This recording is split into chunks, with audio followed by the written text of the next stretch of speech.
What's cracking, Bronco Nation? Welcome on into another Bronco Nation Live. My condolences to all the basketball fans out there, me included.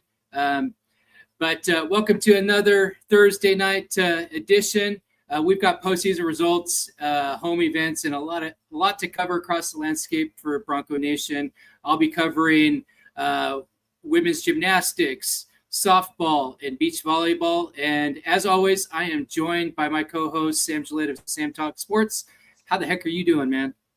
Oh, I'm doing great. Trying to kick a little cold that's trying to take me over, but we're going to get this thing kicked off. I'm going to be covering some esports, some men's and women's tennis, men's and women's golf. And of course, the sad game that we had to witness last night, which I think is probably why I'm not feeling great today. Probably why a lot of Bronco Nation isn't feeling great today.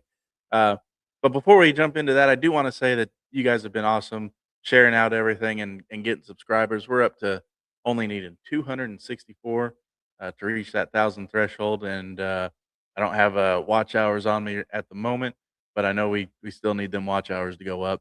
So if you're not doing anything throughout the week, watch one of our past shows and stuff. Um, and Pop, I'm not reading that on air again. If you're at Bourbon Beer and Basketball last night, you know what I'm talking about. But if you weren't, watch some Bourbon Beer and Basketball and help us get them watch hours up. So, but let's jump right into it with esports. Oh, Thursday, Smash Brothers lost to Ohio State 1-2. All of last week, Boise State put Ohio State in their place and everything but Smash Brothers. But a 1-2 loss to Ohio State is actually pretty dang good for our Smash Brothers teams. They are a relatively new to the program team, so they're still trying to find their way and build up into that powerhouse that the rest of the esports teams are. So uh, there's definitely improvement there. For Valorant, Boise State beat Ohio State 2-0 last week, top of the PEC in both uh, Valorant and Overwatch. I think they're top three in Overwatch now. But after pulling off that stunning win over Ohio State, they went and they fell to San Jose State 2-0. Uh, so it's kind of sucks, but it is what it is. And then Overwatch, they went on and beat UNLV 3-0. There was a few more games. They don't have scores updated, and because it's Mountain West, the Mountain West is horrible at updating their website on esports. So we just got to wait for those to come out. You can check the Boise State composite calendar, and they update the scores whenever they get a chance to. So, but Nick, what's going on in the world of gymnastics? Yeah. Before we get into there, thank you guys for watching on Facebook. We're going live in the 32,000 member Bronco Nation updates group. Thanks for joining us. I want to work in a couple comments from there. Works best if you're in our YouTube channel chat. That way we can bring your comments and your questions and your hot takes onto the show live. But hey, Mark Stevens, what's new? I don't know. It's we're just waiting to see if any of these other teams will pick up the gauntlet and bring the Broncos a championship. And then Kelton B. Jenkins, he said they sucked it up. I feel you, man. I feel you. So if you can, head on over to the YouTube chat. That I placed the link in that description in the group. But if you just want to watch it where you're at, sit back and enjoy the show, my friends. But in gymnastics, last week, Boise State posted a 195.925 at Berkeley against number 15 Cal. They recorded season highs on bars, posting a 49.100, and the beam, 49.150. Cal took the duel with a 197.225 season best for them. So would have liked to grab a nice win against an ACC team, but Cal decided a number 15 Cal decided to go, hey, what the heck? Let's do a season best. So you got to respect that, man. In the bars, Christina Shenikova had a career high 9.925. She tied for second on the team with Malia Werline. She also had a 925 or 9.875, a career best for her. So Shenikova tied for second in the meet. She's been really coming on strong lately and performing like we knew that she would. So on the beam, you had the team season high again at 49.150, led by freshman Sydney Whipple. She continues to push her career highs up higher and higher as she gets more experience. She posted a 9.875. And then also senior Sydney Coe posted a 9.850. Sydney Whipple was honored this week by the Mountain West for Co-Freshman of the Week. So congratulations, Sydney. I know I've been following her for years. She's a local kid. She's been working out at the local gyms. And so you see her, you were able to see a lot of her preparation. So it's really good to see that hard work go into action. She got a chance a few meets ago during an exhibition on beam, and now she's putting it to work, and she's already getting some hardware from that. And on the floor, you had Blake Pascal and Maria Nero. They led BSU with a 9.8 as BSU went 48.875 with all six at 9.750. Up next tomorrow, they have a meet at home for senior night. So, it's the only show in town. So Bronco Nation, head on over to the X, support their team.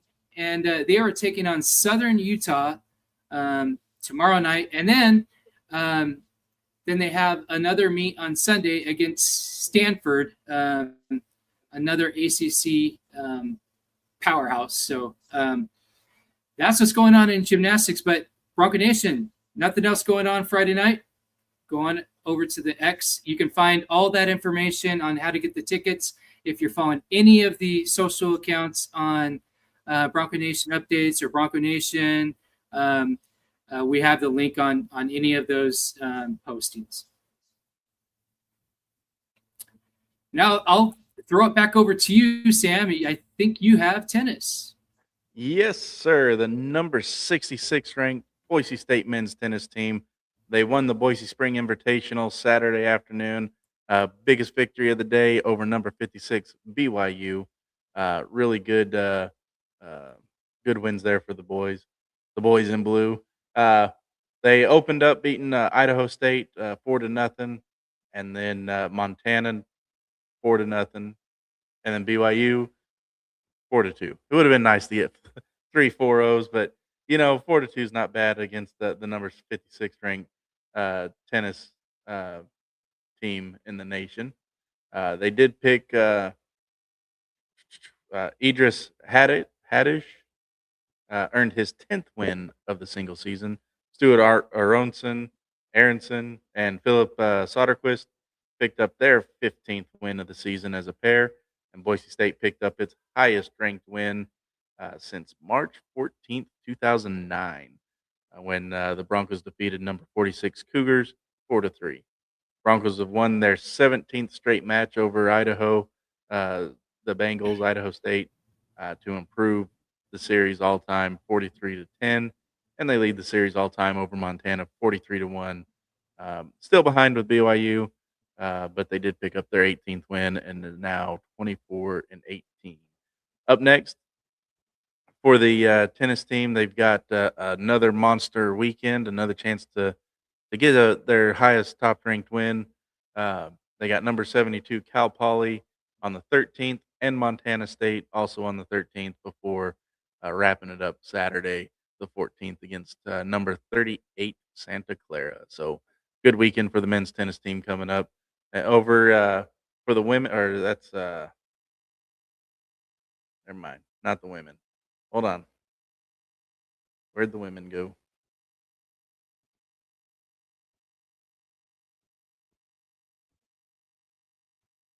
You were there and then you weren't. Sorry. Okay. Women picked up a win over Utah Tech 7-0. I don't have anything on that one. Uh, but yeah. So the women there we go. Nope. There's nothing there. Anyway, 7-0 win over Utah Tech. They're up next. They play Colorado State on the 13th. And they go to Wyoming on the 15th. Excuse me. Before returning home for Grand Canyon and San Diego State and Nevada. So that's your tennis, Nick. What say you about them beach volleyball gals? Yeah. For tennis, you can always be safe and just say Zadina is kicking ass because Yeah. she's a rock star and she's always a pivotal part of that team. Yeah. So in beach volleyball, they had a bye week last week. We had newly acquired from the Netherlands, Serena Vandermeet, on our newest Bronco talk show, and you can find that on the YouTube channel. So you can catch up on beach volleyball. They're in a pivotal year. They entered the Big 12 this year, and coming up tomorrow is their first conference match against new rival South Carolina. They're going to be in the Carolinas. They're taking on South Carolina tomorrow, and then also UNC Wilmington at a neutral court. And then Saturday they're taking on Jacksonville and the College of Charleston. And then next Friday they've got another ranked opponent, number 10 California. So they're entering the stretch where this is this is what they put in all that work to do to make the leap up into a power conference, and now let's see where they line up with the big guys. So really interested to see that, and we'll be following that along. We got an investment in that. That's something that's the cool thing that we do about this is not only do we do updates and news and stuff like that, but we also do player highlights. And so, nowhere else can you find an interview with a beach volleyball player, and we hope to get some more on there. So, so stay tuned, and I hope they come out of that with some conference wins. All right.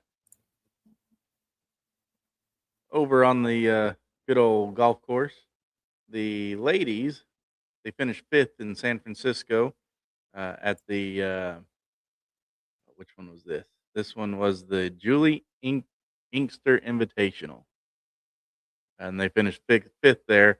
Teal Matsueda, I always love saying that name, tied for 5th as the women finished 8th at the Julie Inkster Invitational. They scored 902 plus 38 on the 2-day tournament. Matsueda earned the best finish of her career, tying for 5th. It's the second top 10 finish of the season, and 4 on the career. And she finishes, 4 top 10 finishes on the career and 15 career top 25 finishes now. Matsueda fired a 71 in the opening round, marking her 4th straight stroke play tournament with at least 1 round under par. She's 3rd in the field with an average of a 4.0 stroke on par 4s. Leah Chung also secured the 17th top 25 finish of her career, tying for the 8th most in school history. Chung was 1 under at 71 in the second round, her team best 9th round under par this season. Chung tied for the tournament lead with a 2.92 average on par 3s. Broncos ranked 2nd in the field with 175 pars. Matsueda tied for 2nd among individuals with 40, and Chung tied for 6th with 38. For the men, they were at the Cleveland Golf Palmetto Intercollegiate. They shot as a team 858 for a plus 18, and like I said, finished tied for seventh with Navy of all people. Tied for seventh with Navy. Uh,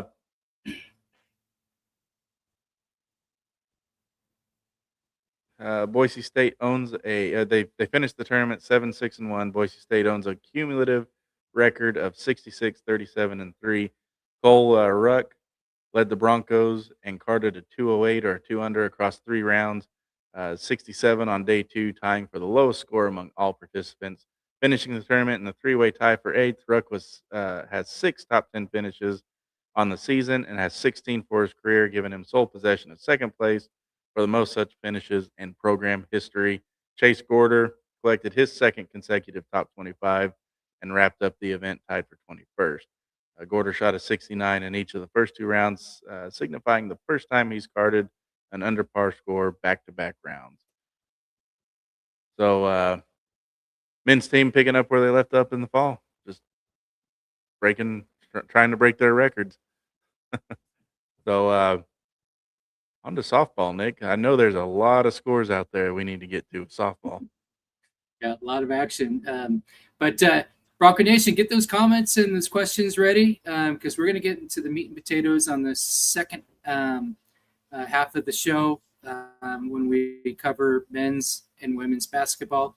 Unfortunately, not good news, but let's talk it out. But yeah, join us in the YouTube chat with your takes, your comments, questions, and we'll work them into the show. But before that, we had some softball action last weekend here in Boise, Idaho. The first week of March, the Broncos, every year they spend February on a long road trip in sunny places where you can play softball and not have to worry about a lot of, cold weather like we have here in Boise generally in February. So they came back home, but before that, we were joined by future Hall of Famer outfielder Mackenzie Hanna, and we did a Bronco talk show previewing the Blue Collar Classic. Go check that out and see how close we were to how we previewed the Blue Collar Club. I think our Blue Collar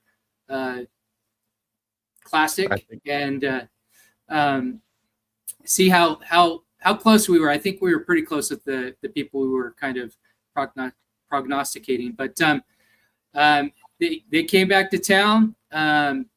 Day one on Thursday, they split the double. They fell to Cal Baptist 5-1 in that first game, but then they beat Portland State 8-1 behind Marissa Gonzalez's 4 extra base hits, 5 RBIs across both games. Lula Ray McNamara had a 7-out save in the nightcap. And Friday, they lost to Portland State 4-1. Despite Maya Flint's home run and Julianne Rose retiring the last 14 hitters she faced in relief, they just couldn't get it going to mount that comeback. And then on Saturday, they had another doubleheader. They beat Weber State 9-5 off home runs by Skylar Stroh. We also had her on a Bronco Talk. You can find that on our YouTube channel. Really good episode. Good story with her. And also home runs by Flint and Penberthy. McNamara got the win and a career high 5 strikeouts. And then they fell to St. Thomas in the nightcap 4-1. Chloe Hughes knocking in that lone RBI in that loss. And then Sunday, when they closed out the Blue Collar Classic, they closed it out in spectacular fashion with a 9-1 run roll over Weber State. Gonzalez continued to stay on fire. She hit 2 home runs with 3 RBIs. Penberthy hit a 3-run bomb, and then Flint also hit a jack. So had lots of excitement in that game. Charlie Duran got the win. She had a 4-inning win. She had a strikeout in that game. But want to kind of shout out to Sophia Romero.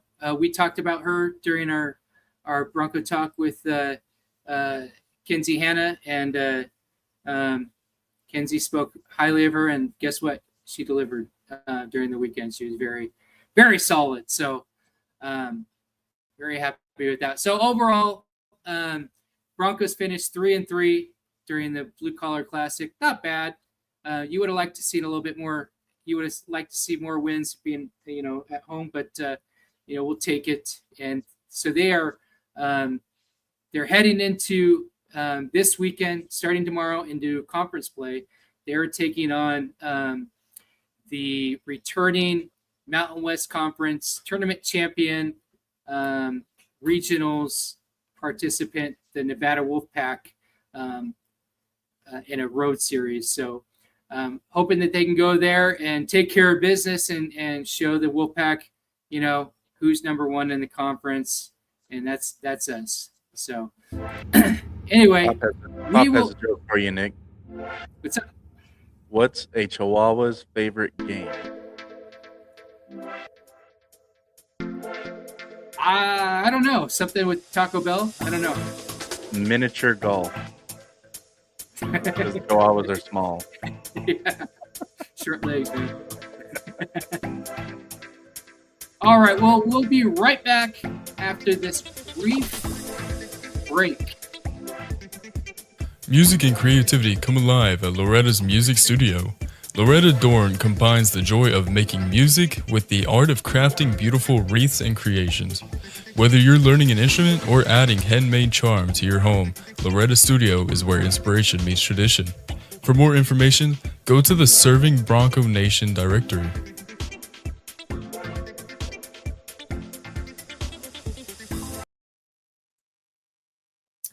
All right. We're back. Why don't we talk a little basketball, or a lot? I don't know. Some people might want to forget about all of this. Yeah, well, let's regurgitate how we're feeling about this, get it out of the way, and there's other sports that we can concentrate on, and look forward to the spring game coming up next month. So let's just talk this out, get it out of the way, and so in women's basketball, they went into the tournament. They got the number 5 seed, and they were doing really great in that opening round.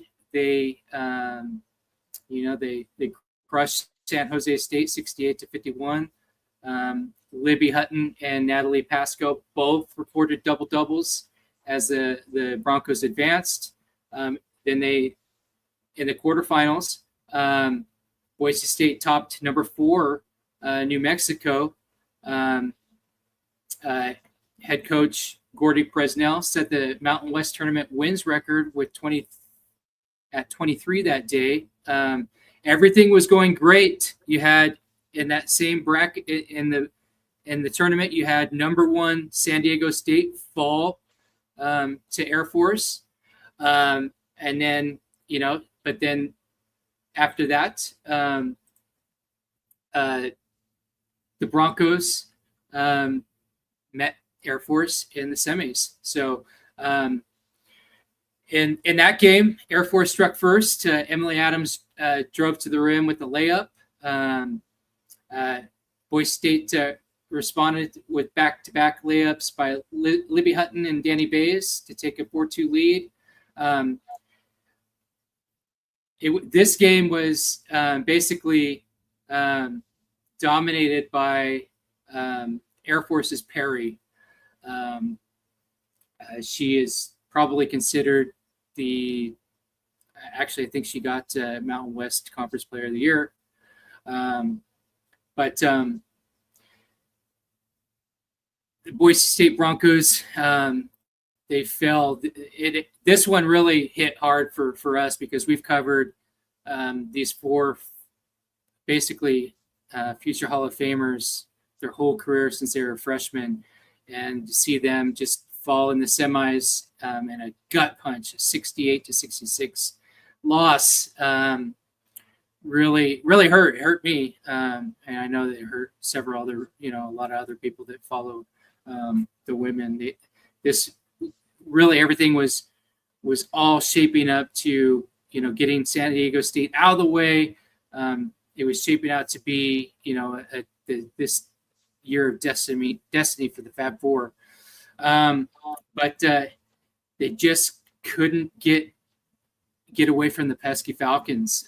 Falcons later on in the game, they went on a 9-0 run, while Boise State went scoreless for more than 4 minutes, and that gave Air Force a 63-57 advantage with 2:07 remaining, and the Broncos battled back. There was one instance where there was an ill-advised. There was no timeout taken with the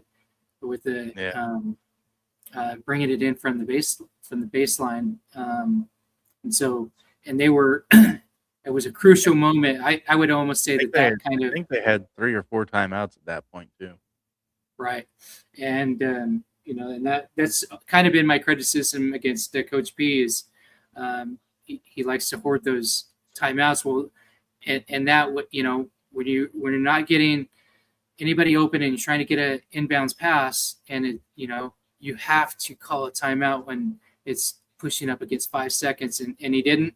They lost. They got a turnover from that, and in my opinion, that was the pivotal point in the game that really lost them the game. But they fought back. It got into like a free throw contest at the end with calling timeouts, and Air Force missed their last 2 free throws. Libby Hutton got the rebound, brought it up court.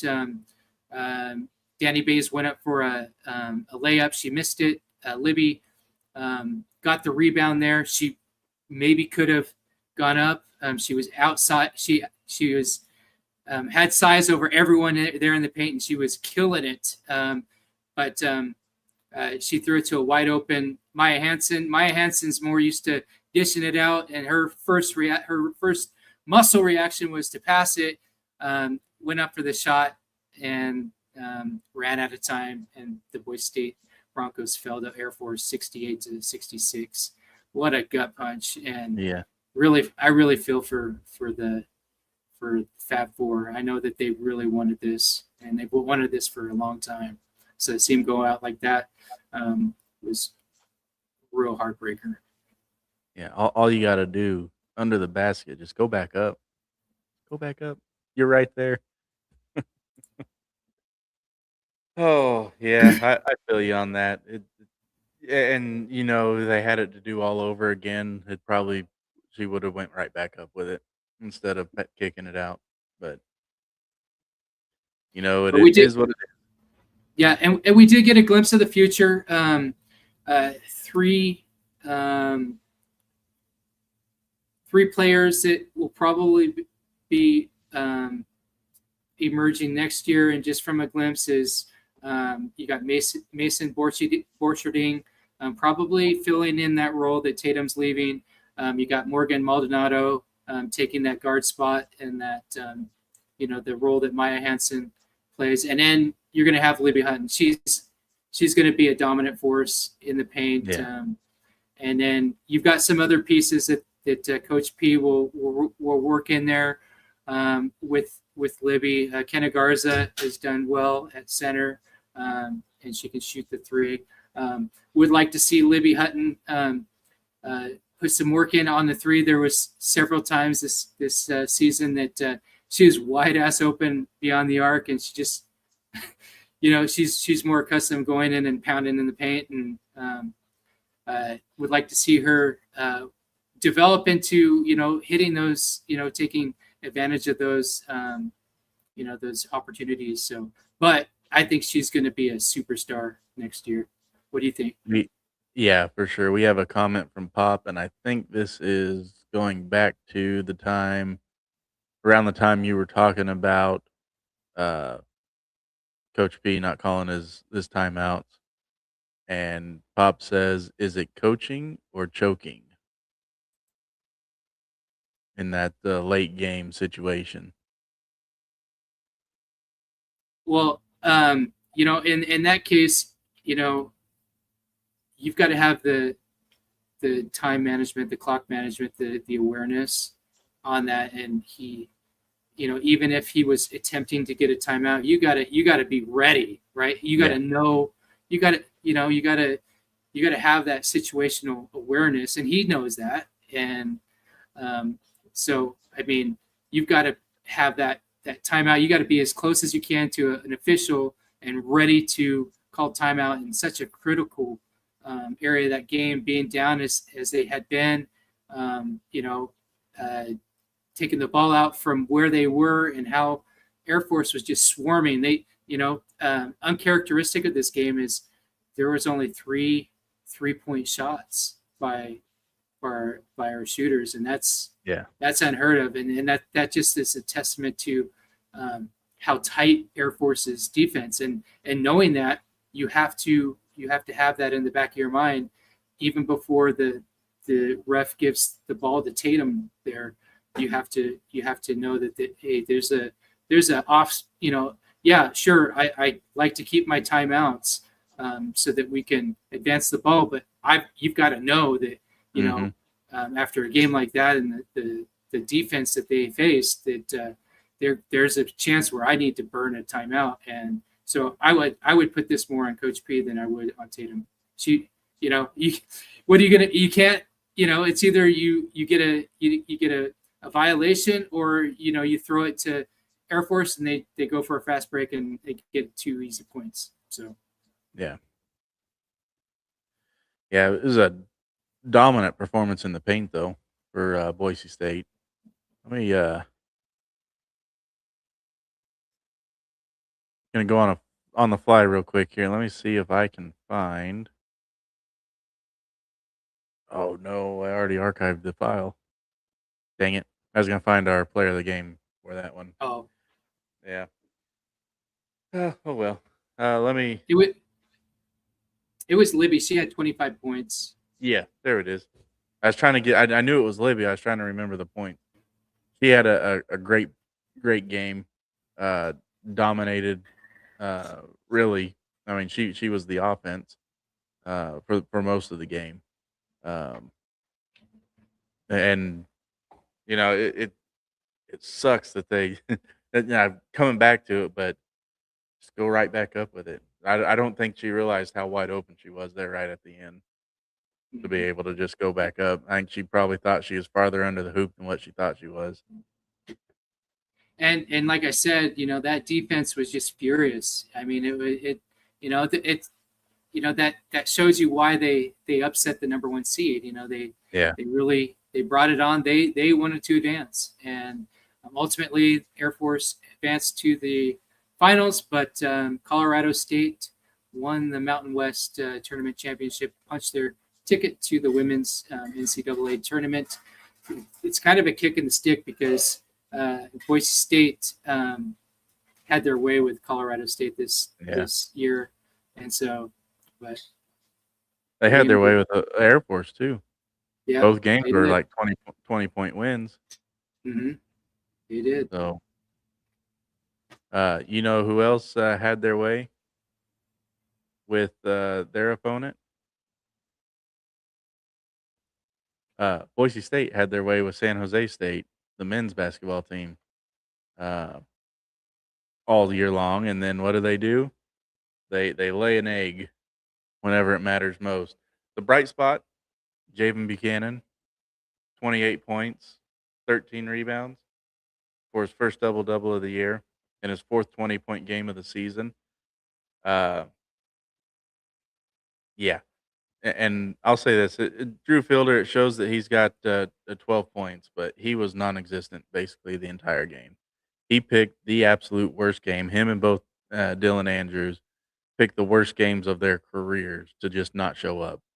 And I know there's a lot of people out there calling for the FBI to start investigating for point shaving, and the with the world that we live in today, they probably wouldn't be too far off. I'm not one of those people calling for it, but for them to have that kind of blowout. Now the women's are, I think, is a different story because Air Force came in having beat the number one team, riding that high, all the momentum going for them, and Boise State was cold and just flat footed.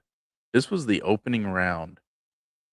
You don't have that bye where you come out cold. You're basically on your normal basketball game schedule, and you let San Jose State, who won 8 games the entire year, come in and run the floor on you.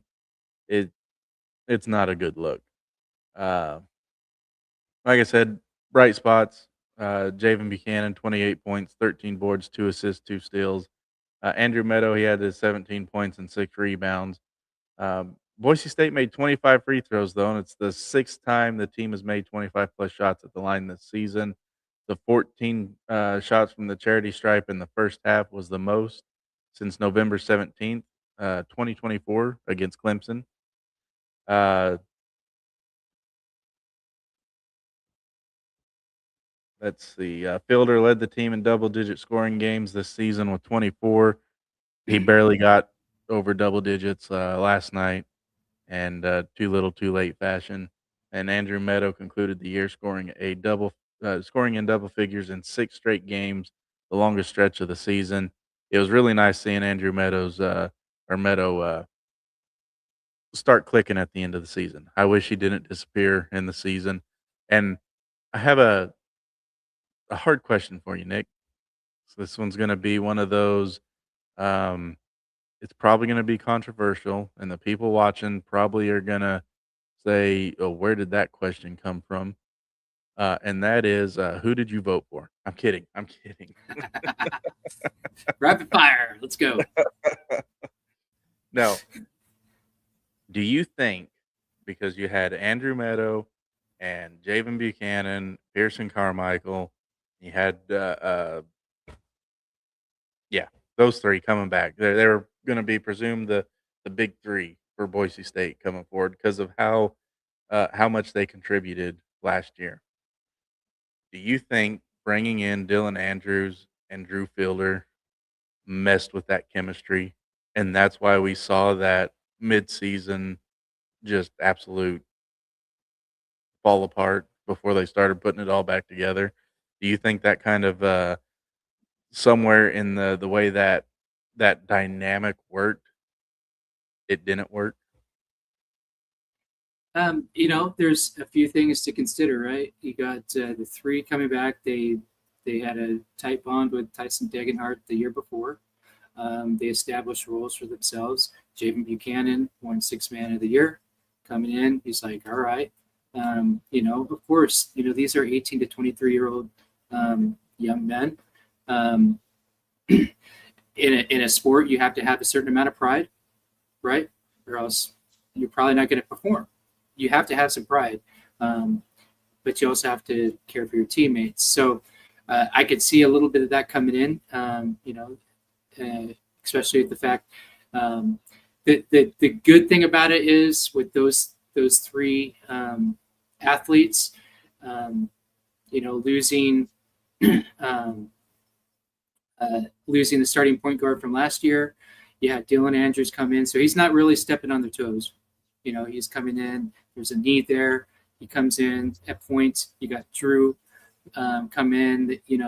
They've needed somebody a big to take the 5 spot, or at least come in and fill the void left by Tyson Degenhart. He did that. So on the surface, you look at this and go, all right, it's just a matter of them meshing and getting together. I will say, maybe RJ Keene, he's in the mix. When Pearson Carmichael Peanut struggled at first, then RJ, the fifth-year senior, is infused in there to give him some continuity. That could have been it, but as far as I can tell, those four are tight. They've been tight. They've got a good relationship. The only thing that you would have to consider too is, they brought in Dylan Andrews. They paid him $800,000 in the NIL market. Probably paid Drew up near that too. They're 18 to 23-year-old young men. They have pride. So I'm not sure if that kind of went into this, but during that 5 to 6 game slide there, where it was really ugly, they did come out of it, and I give them that. But it didn't work out the way the Bronco Nation thought it was going to be. They were picked in the preseason polls to finish third. They finished sixth. So I don't know how the inner relationship goes, because I'm not in the locker room, but I do remember being an 18 to 23-year-old young man, and sometimes we reacted in cases with emotion and pride, and so that's all in the mix, I'm sure. Yeah, and it seems like anytime anybody other than Dylan Andrews or Drew Fielder was having a good game, those two, their production just off completely. Not just offensively, not just on the stat sheet, but they look lazy in their gameplay. It's like they're pouting because the offense isn't running through them almost. Do you kind of get that kind of same sense, or do you see it differently? I see it a little bit different. And the reason why I do see it a little bit different is because I think it's a scheming. And I think the scheme that Boise State's been running the last few years makes it look like they're just, the players are just standing around. And I can tell you that, we've seen Drew Fielder, and he's got that dog mentality. He can, but sometimes the way that, and it depends on that's why making in-game adjustments is so important, because if you're not able to do that, then guess what? It makes your players look like they're just standing around being lazy. And I don't think that's the case. I think that the way that this team was put together, you needed Andrew Meadow to do Andrew Meadow stuff, like coming down from the post and flying in there. And we've been talking about this all season long. If he got more than 6 shots, a good chance that they're winning. This was the one game where he did get off more than 6 shots and they lost. But I attribute that to not being able to make in-game adjustments and just the way that things are being ran. So if anything, you did see, if there was any kind of like letdown from Dylan Andrews, you saw that they would infuse AG Neto, because he's a high tempo, high wired guy, can come in. He's young, he makes mistakes, but that gave him that change of pace and that boost of energy that they needed in times like that. And I give the staff credit for doing that. But when you have an 8-23 team coming in there and dictating a game against you, against a team that you've ragdolled all season, and they come in and you can't come up with any answers for that. I don't think that that's a player's thing. I think that that's more of a scheme and a game plan thing. Yeah, we've had seen it all in the group, all over any Boise State fan page, across all social media platforms. The call for Rice to be fired. We're currently in year number 4 of your standard of having 5 years for a championship. Is Rice firmly on the hot seat now, even though another 20-win season in the books? and seems like recruiting's there. They're getting the talent in is there. It's just getting them to mesh together and play right. Is it time for a change at Boise State, or you going to give Rice one more year, play in the Pac-12, and see what happens against his former team? Now, and I'm going to speak for us here on the panel. We want to be very clear, because this is where the conversation around Boise State basketball gets heated, and this is going to be in contention for over a year, until they get back on the court. And frankly, where it deserves to be more honest and respectful between both sides of the coin. Bronco fans are allowed to be frustrated. Okay, I'm frustrated as a fan, even though I adhere to my SMART goals and how I treat, staff turnover. So the hot seat, I call it, the clock is ticking. He's on year 4 of the standard, right? So he's got where my fan expectation is, he's got basically one more year to secure a regular season championship, conference championship, or a tournament championship. That's two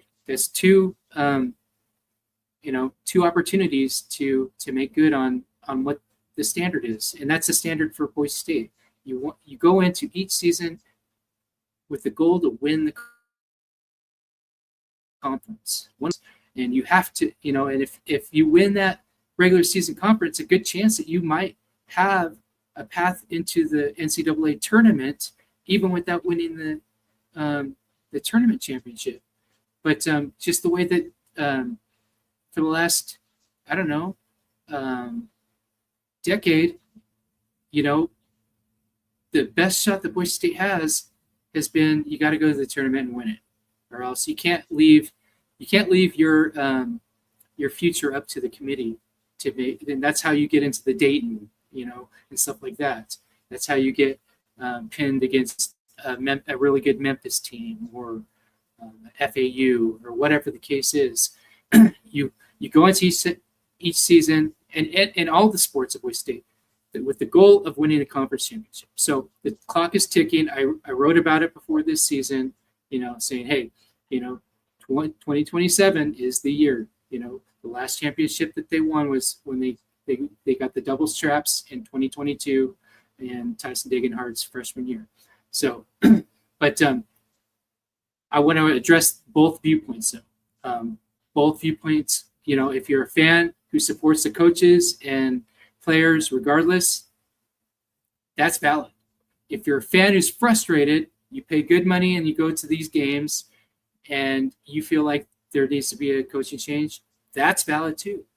What isn't productive is what we've seen so far too much this week and in the weeks prior, is a dismissive, smug tone from certain media voices out there, especially when fans raise legitimate questions about program direction or accountability. The idea is that fans shouldn't get brushed off, with the hint of a buyout makes it impossible.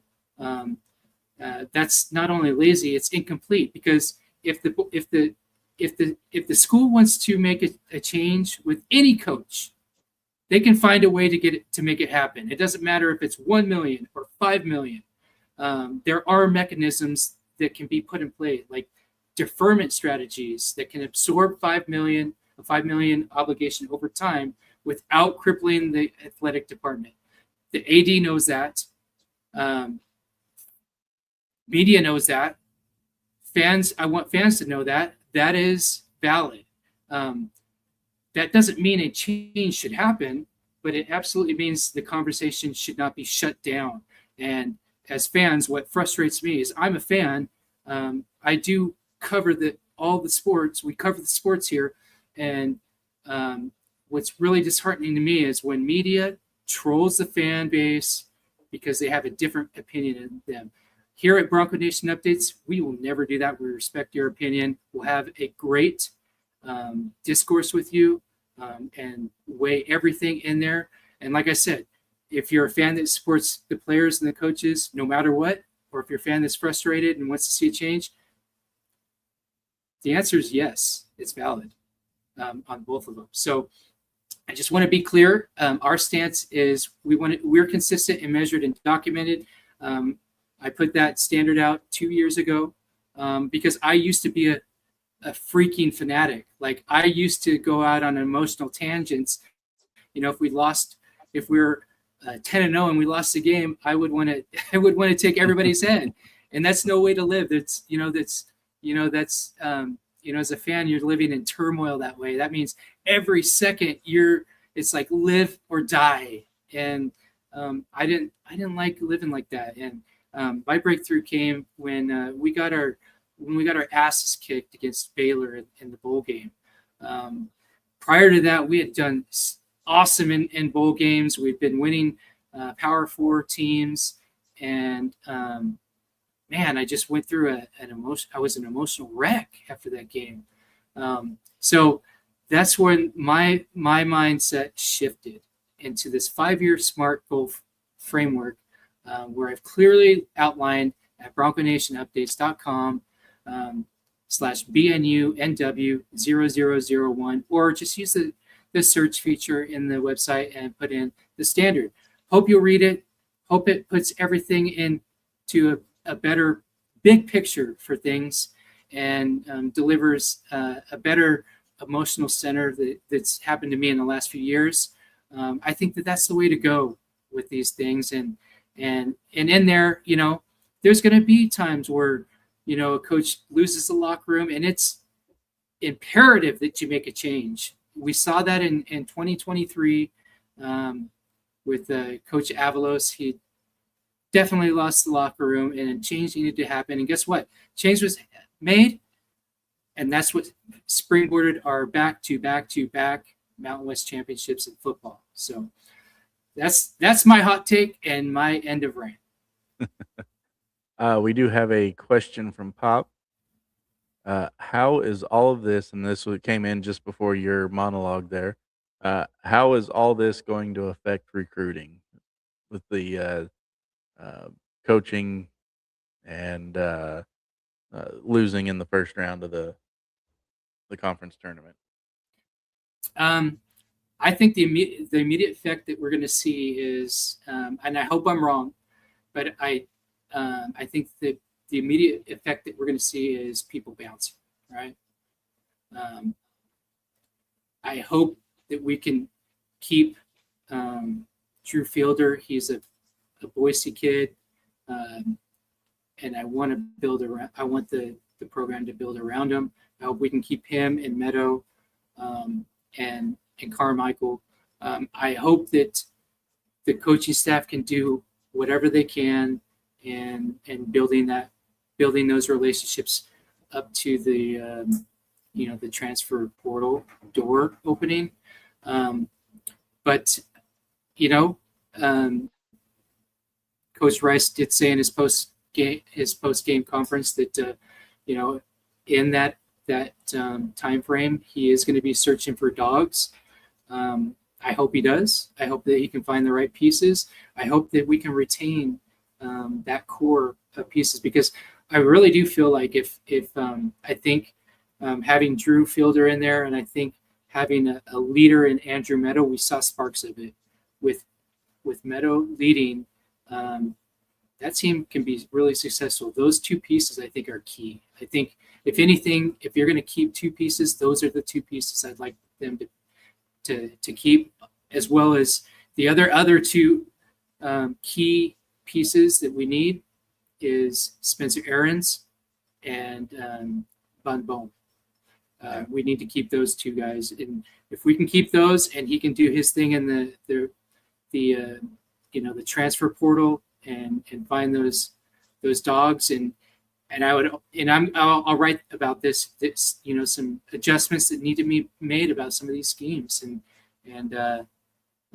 maybe even bringing some of these assistants that are on the second row of those chairs on the bench to elevate forward. And because we just had Mackenzie Hannah on, and we asked her, "What do you think about turnover?" And she says, "I think it's good, and I think that I think that if they see some turnover in the staff over the off season, I think it might be a good thing."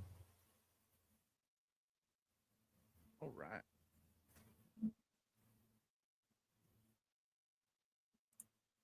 Well, it was a disappointing end of both men's and women's basketball this year, especially when both of them we had high hopes uh, coming into the season.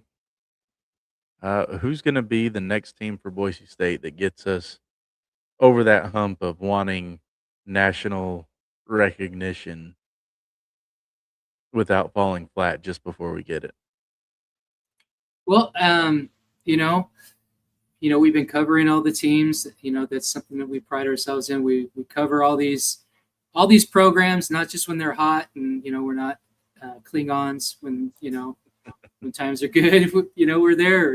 We're there when they step on the campus as freshmen, and we follow them all the way through. But the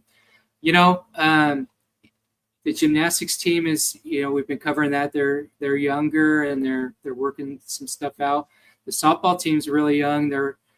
But they have really good promise. And so I think, and then the beach volleyball team, we haven't got a big sample of them, but and the track team, so I think probably our best chance are track, tennis, golf, and but out of those guys have always been consistent. Well, track hasn't, but they're coming up. So out of the ones that are been solid, like golf and tennis, especially tennis, they're always in the mix. So and they're always solid.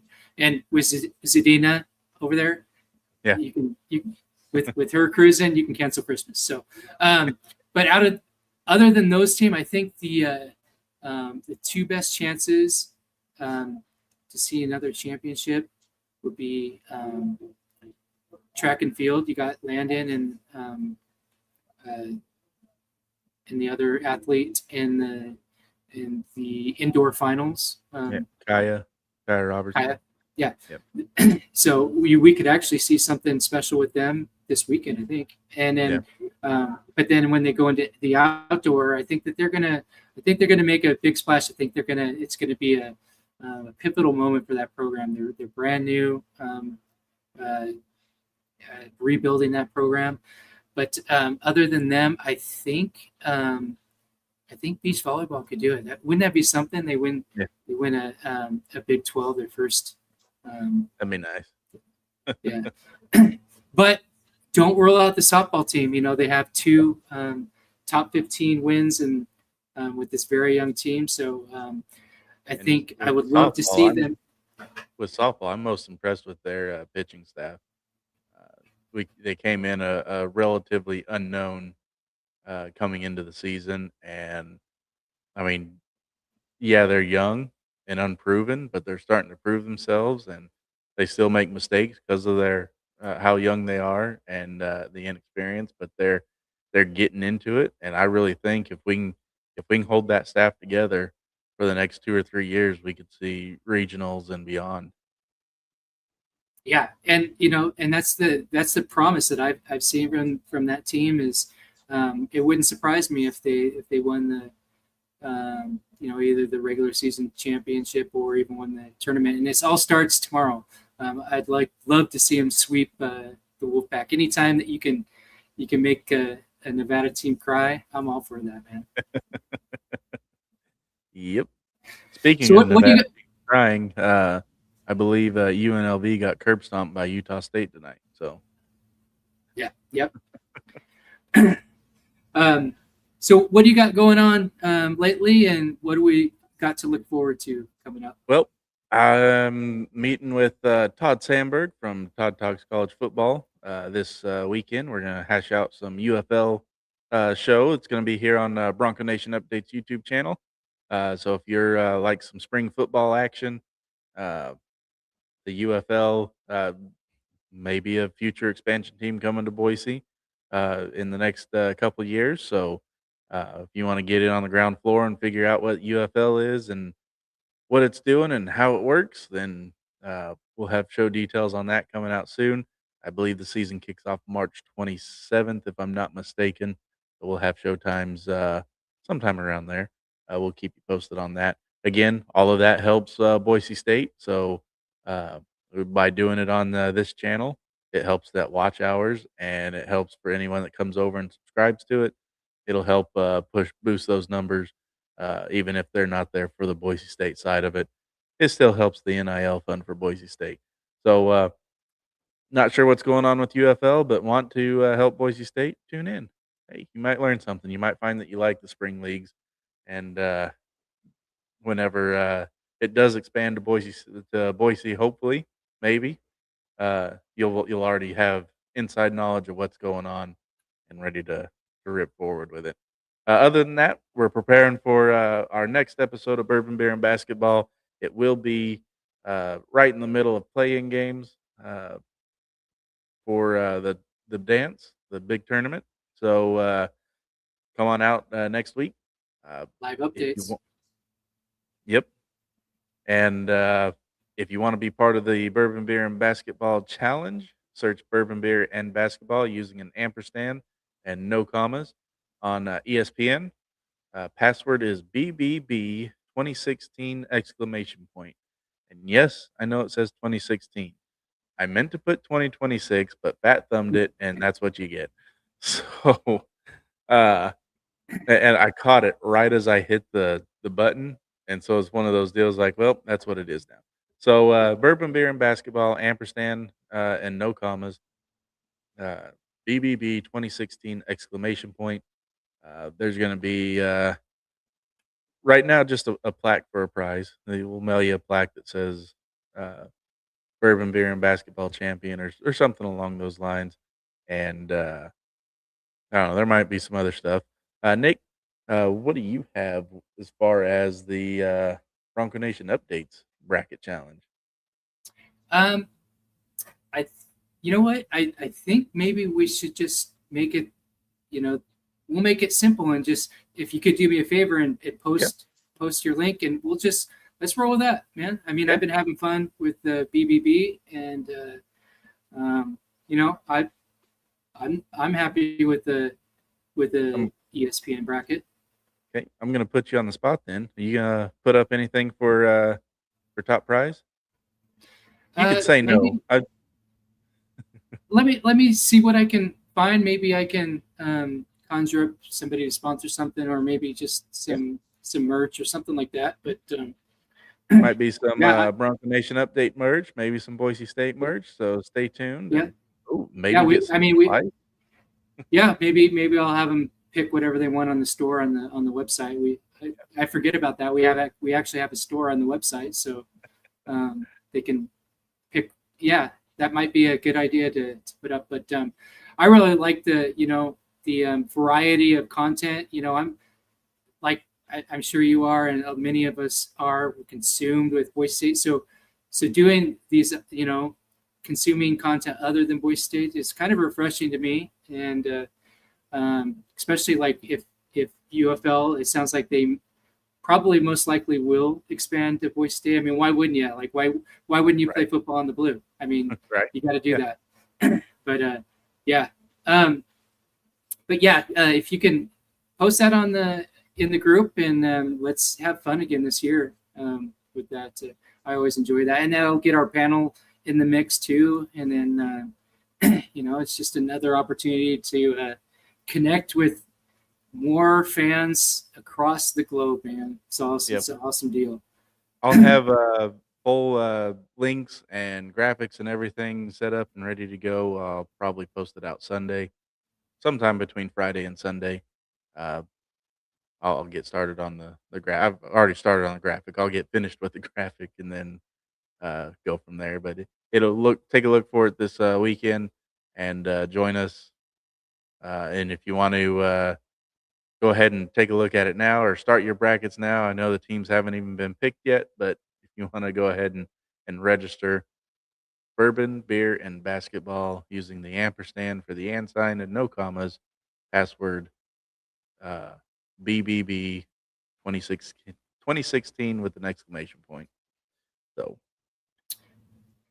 And I mentioned our store on BroncoNationUpdates.com, and so it reminded me. Also, since basketball has ended and the transfer portal is going to be opening up, you don't have to sit on the sidelines as a fan. You can get involved, and anything helps. So if you're feeling led to help out, become a member of Blue Elevation, our team. And it's really simple. Just go to BroncoNationUpdates.com. On the very top, you'll see the word Blue Elevation. Click on that. Become a member. You can become a member with any amount, $1, it doesn't matter. And everything else too. I want you to know that we're building something awesome here, something that will build up the university, and for that reason, all of our content is free. You don't have to be a VIP. We're not asking you for subscription or anything. You can be assured that you're going to get all as much coverage as you can get on all the sports.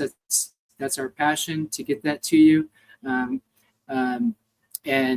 if you become a member of any amount, great, you're part of the fam. And if you don't, great, you're still part of the fam. If you're a Bronco sports fan, you're still a VIP to us, because we know what it takes to support these teams. It takes the rally call, the Boise State. We need all that we can get. So if you're a fan, we're a fan of yours. So thanks for tuning into Bronco Nation Live. Go subscribe to the Bronco Nation Updates YouTube channel, and to all of your Bronco Nation updates and recruiting news. We'll see you next time. Take care. Go Broncos. Go Broncos. Community matters, and Blue Elevation proves it. Partnering with Boise State athletes, we bring joy to families in need. Like our Christmas on the Blue Outreach, blessing children from the Boise Rescue Mission.